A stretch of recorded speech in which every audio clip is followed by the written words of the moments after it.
Bonjour à tous. Faut-il parler de l'affaire Brigitte? Oui, bien sûr, car elle est en train de devenir en elle-même une affaire politique et que les Macron eux-mêmes sont en train de la tordre dans tous les sens pour essayer d'abord de sortir de la mouise, parce qu'ils sont dans une situation catastrophique là-dessus, et pour l'instrumentaliser, pour faire passer des projets authentiquement politiques, de censure, d'intimidation, de manipulation des élections et de dégradation, de fait très grave, de l'image de la France dans le monde. Et donc oui, parce que si on veut éviter d'être instrumentalisé, il faut dénoncer les choses, il faut éclairer les choses.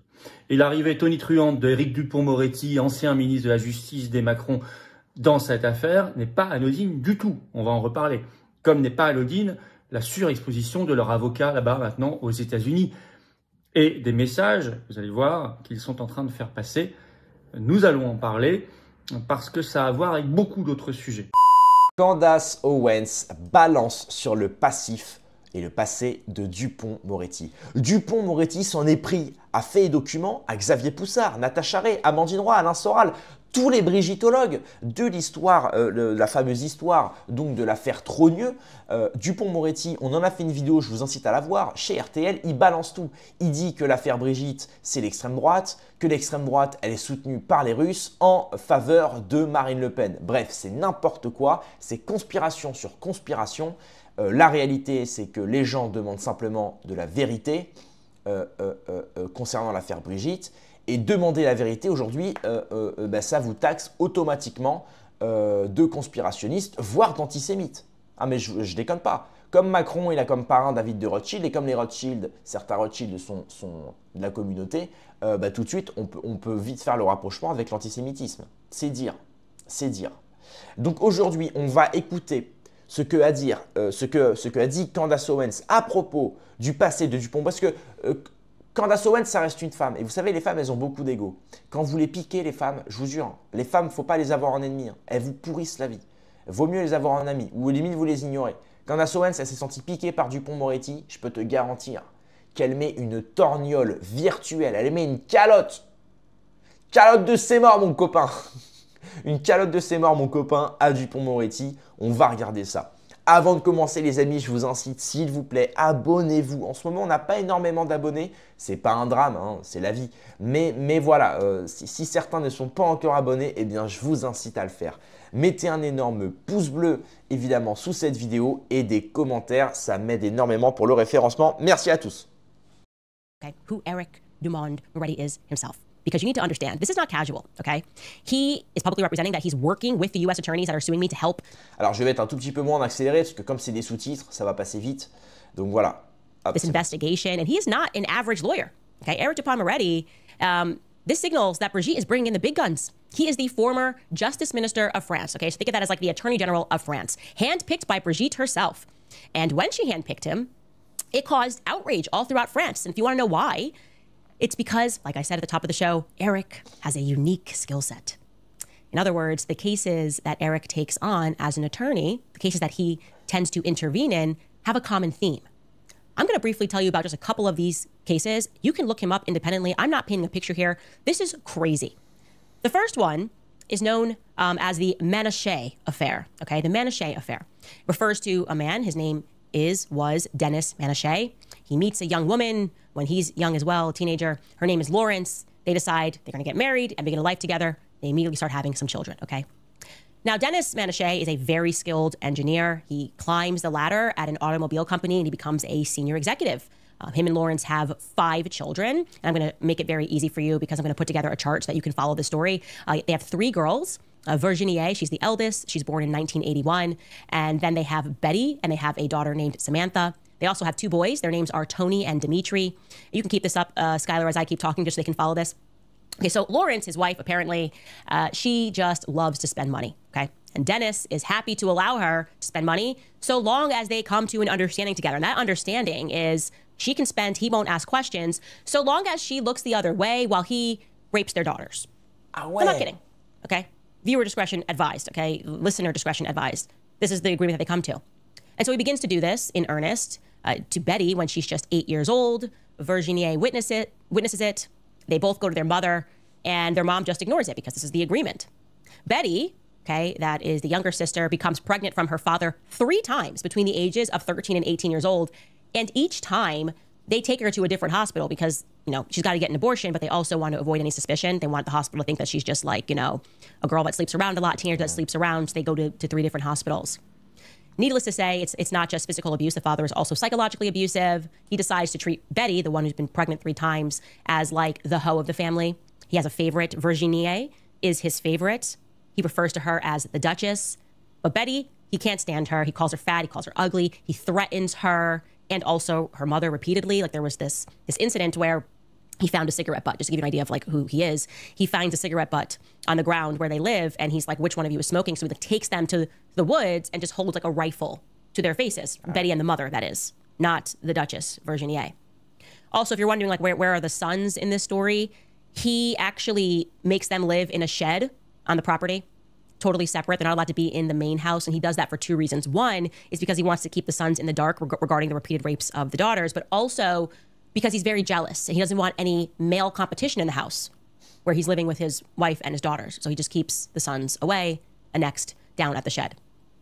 Anyways, fast forward to the year 2000. Betty, the younger sister, is 16. Virginie is now 21. And Dennis decides to make Virginie, his daughter, the main woman of the household. So his wife, Lawrence, let's get that chart up again. His wife, Lawrence, is now relegated, kind of. He's like kind of treating her like she's maybe a daughter with Samantha. Voilà, donc, alors là, c'est un peu long parce qu'elle résume l'affaire de Manéchez, mais c'est pour dire à quel point, regardez, là, elle va citer plusieurs affaires, justement, que défend Dupond-Moretti. C'est pour vous dire à quel point ce type-là était comme garde des Sceaux, ce type-là est proche des Macron, ce type-là a du pouvoir, ce type-là est un type qui a quand même, c'est une pointure dans le monde des avocats, hein. C'est pas rien, c'est pas personne, hein. Et regardez les affaires.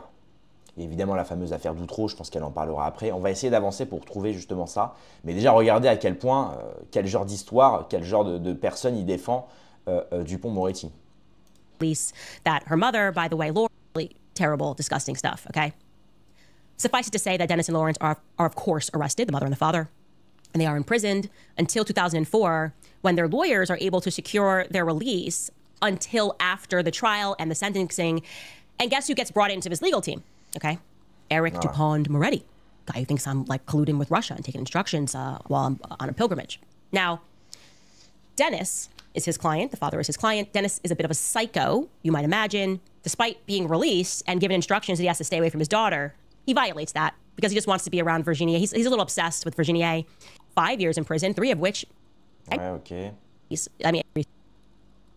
After being Donc histoire d'inceste, hein. Throughout this is hunting Virginie, right? Because he loves her. Years later, he masterminded this.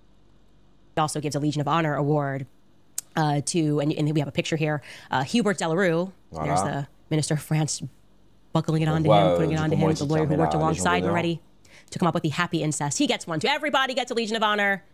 Everybody gets a Legion of Honor that's doing good stuff for, I guess, the aims of the Macrons. Now, again, like if you are a person, you might be thinking, oh, the list could just be one case. That's what defense attorneys are supposed to do. No, you're like way off, okay? It's never that when it comes to Emmanuel and Brigitte. It's always a pattern that's emerging. And certainly for Eric, he has a very unique skill set. He's interested in a very unique set of circumstances, incest, pedophilia. And I'm going to tell you another crazy story. When we get back just from me mentioning our sponsors. Our first sponsor is Dose, a morning for your liver. Enzyme function to Dose daily, 30%. Pro-Life Coffee, $1 million of efforts in need. Coffee is more than a go ahead, plus exclusive savings on your first order. Brigitte's Minions, Brigitte's Dragons. It's like, you're going to talk about the Outreau case. I hadn't even gotten to that case, actually, because there's just so many to choose from. But now we're going to talk about the Outreau case. They're like, no, you can't. It doesn't matter what lawyers defend. Oh, but it's also interesting, isn't it? It's all so interesting. And I got to tell you, one of the things that really stands out to me about the Monochet affair, and you can go look into this yourself, Dennis Monochet, does not show that certain children, including Jonathan DeLay, remain convinced that some of the acquitted... Donc là, elle parle de la fameuse histoire d'Outreau, hein, vous savez, où justement, Dupond-Moretti, il est surnommé l'ogre d'Outreau parce que voilà, c'est une affaire de PEDO assez brutale, hein, et pas que. Et donc évidemment, Éric Dupond-Moretti est un pilier de cette affaire-là parce que c'est l'avocat. Et il faut comprendre qu'il fait passer des interrogatoires à des gosses qui ont même pas 10 ans, quoi. Et il les traumatise, quoi. Alors il y a marqué même, hein, regardez sur la page Wikipédia, il y a marqué, voilà, il terrorise une fille de 7 ans qui, à cause de la peur, surine dessus. Voilà. C'est quand même, c'est pas rien quoi. Hein. Et il continue de faire l'entretien parce que voilà, il veut obtenir, alors qu'en réalité on sait très bien que la parole d'un enfant ça vaut quand même très peu de choses, surtout quand il est submergé par l'émotion quoi. Donc c'est pour vous dire à quel point ce type-là n'a pas d'état d'âme au sens, il n'y a pas d'empathie. Sur le moment en tout cas, je ne le connais pas personnellement, mais sur le moment, quand tu terrorises un enfant pour une affaire certes sérieuse, mais quand tu terrorises un enfant, quitte à ce qu'il se pisse dessus et que tu continues l'entretien, alors qu'il est submergé par l'émotion, c'est des traumatismes, hein. Tout ça, ce sont des traumatismes. L'enfant, il gardera ça toute sa vie, quoi. Et après, on se plaint que certains mecs ont des tares ou ont des... Bah oui, mais forcément, quand tu leur fais vivre des choses comme ça, je veux dire, au bout d'un moment... Donc, en tout cas, bravo à Candace Owens de relayer ça. Et c'est dingue parce que finalement, on se rend compte que Candace Owens fait le boulot que devraient faire en fait nos journalistes français. Ils ne le font pas. Je veux dire, les seuls qui ont parlé de ça, c'est quand même Fait et Documents. C'est Fait et Documents. Et malheureusement, Fait et Documents communiquent mal. Ils ne font pas de format vidéo, ils ne font pas de... Et c'est dommage parce qu'on se rend compte que Candace Owens, elle fait le boulot de Fait et Documents sur la politique française, sur le pacte de corruption, sur la corruption même en Macronie, sur l'affaire Brigitte, sur les personnages français qui posent problème et qui détiennent finalement, qui manipulent nos politiques français à leurs fins souvent financières. Et donc tout ça, c'est très intéressant. Donc merci encore une fois à Candace Owens qui fait le boulot et en plus elle a de l'audience, donc ça ne peut qu'être prometteur. Hein. Affaire Brigitte, ça devient fou, vraiment. Les signaux se multiplient, il y a un air de manipulation. Alors en même temps, évidemment, les Macron sont à la fois terriblement gênés par cette affaire, embarrassés, parce qu'ils auraient pu la régler. J'en ai parlé en direct vendredi en expliquant comment ils auraient pu faire très facilement. Ils auraient pu faire intervenir la fille, le frère, dans une émission intimiste, et puis voilà, et puis faire pleurer dans les chaumières et dégommer en sortant 5-6 photos d'albums de famille, et c'était réglé depuis bien longtemps. Ils sont embourbés, mais en même temps, ils essaient d'instrumentaliser pour faire des sales choses, comme c'est le faire la Macronie. Alors, c'est pour ça qu'il faut en parler. Moi, je me pose la question, parfois, ici, on va pas parler du fond de l'enquête, etc. C'est pas l'objet de cette chaîne. Vous en penserez ce que vous voulez. Il faut en parler sur l'aspect qui nous intéresse, vous allez voir dans cette vidéo, et en même temps, pas tomber dans le piège de la diversion. Bien sûr qu'il y a l'affaire du plan d'austérité de Bayrou, bien sûr qu'il y a l'accord commercial Union Européenne, États-Unis, bien sûr qu'il y a les affaires de vaccins, de Covid, bien sûr qu'il y a l'affaire de la guerre en Ukraine, la censure des réseaux sociaux, l'affaire de nos paysans, les bêtes qui sont, on a fait une vidéo récemment, abattus partout. Bien sûr qu'on parle de tout ça, les questions migratoires, de sécurité, bien sûr qu'on parle de nos libertés. Et nous seulement nous en parlons, mais nous organisons le combat aux patriotes. Vous savez qu'il y a des grandes manifs partout en France, ça suffit. Samedi 6 septembre, on en reparlera. Mais pour le reste, oui, car les signaux récemment donnés sont inquiétants. La Macronie veut instrumentaliser cette affaire pour faire avancer un agenda politique. On le voit par la plainte récente contre Candace Owens, 216 pages.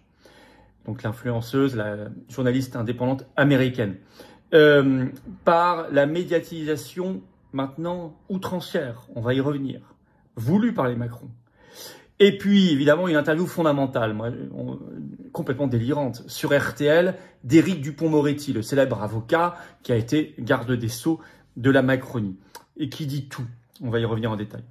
Et puis, oui, il faut en parler, car quoi que fassent les Macron dans leur intérêt, ils n'ont pas le droit de souiller l'image et la réputation de la France dans le monde, parce que c'est ça aussi le problème.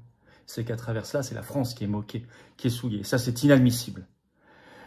Il y a instrumentalisation de cette affaire de la part des Macron maintenant pour augmenter le niveau de répression, de répression, de censure, et puis de parler d'ingérence russe pour tout justifier derrière, peut-être même agir sur les processus électoraux.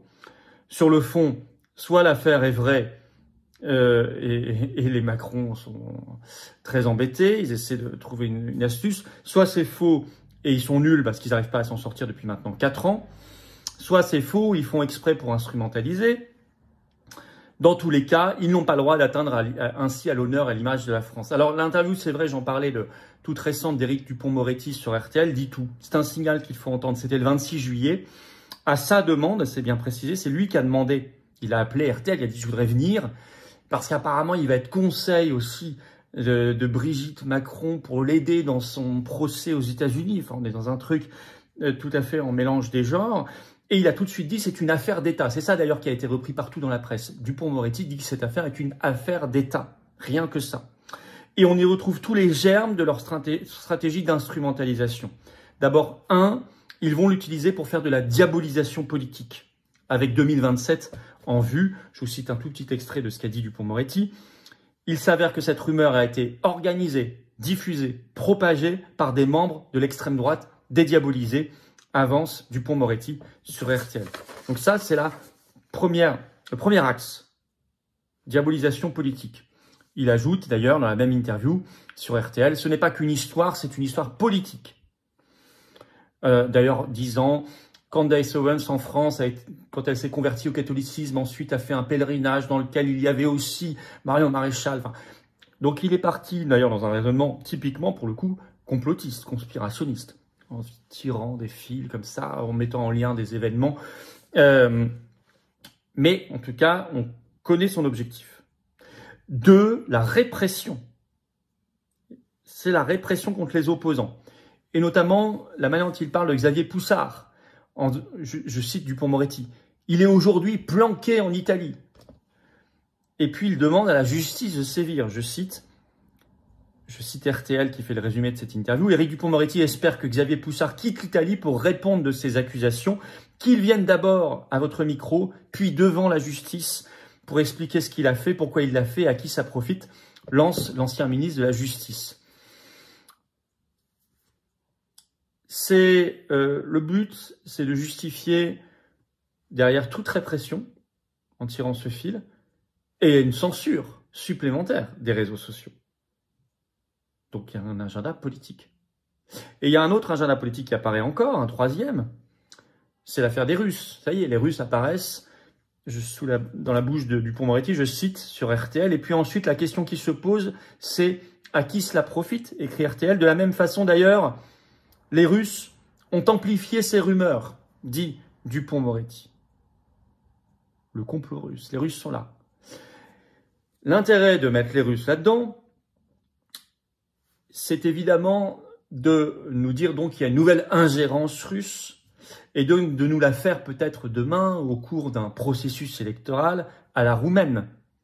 L'ingérence russe supposée fin 2024 dans l'élection présidentielle roumaine ayant mené à l'annulation au dernier moment, 2 jours avant le second tour de l'élection, pour que Georgescu, qui devait gagner, souverainiste, qui voulait quitter l'OTAN, l'Union européenne et l'OMS, ne gagne pas. Puis ensuite, ça a justifié qu'il ne puisse plus être candidat et que Simion perde au second tour, lors de la deuxième élection. Ou nous l'affaire d'ailleurs à l'Obama, à la Barack Obama, puisque d'après les enquêtes faites par le ministère américain de la Justice, sont en train de sortir les mêmes informations. Obama faisait croire à une ingérence russe pour faire élire Trump, dans le but lui-même de faire un coup d'État. Donc l'ingérence russe, ça permet de tout justifier. Donc c'est pour ça qu'il faut en parler, parce que Dupond-Moretti en parle lui-même. Et vous avez Dupond-Moretti d'un côté, puis aux États-Unis, vous avez donc cette affaire maintenant, cette plainte très hasardeuse pour les Macron contre Candace Owens, car la définition de la diffamation n'est pas du tout la même aux États-Unis qu'en France. Elle est beaucoup plus restreinte. Beaucoup plus restreinte. Il y a une beaucoup plus large liberté d'expression aux États-Unis. Et nous, aux Patriotes, on se bat pour qu'il y ait une très large liberté d'expression en France.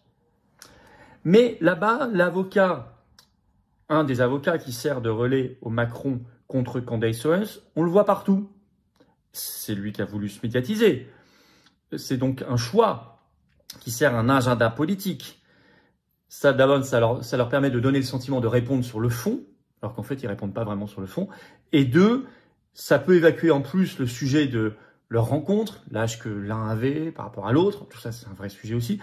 Et 3, ça permet de faire passer les mêmes éléments de langage, de répression, de censure, d'instrumentalisation que Dupond-Moretti.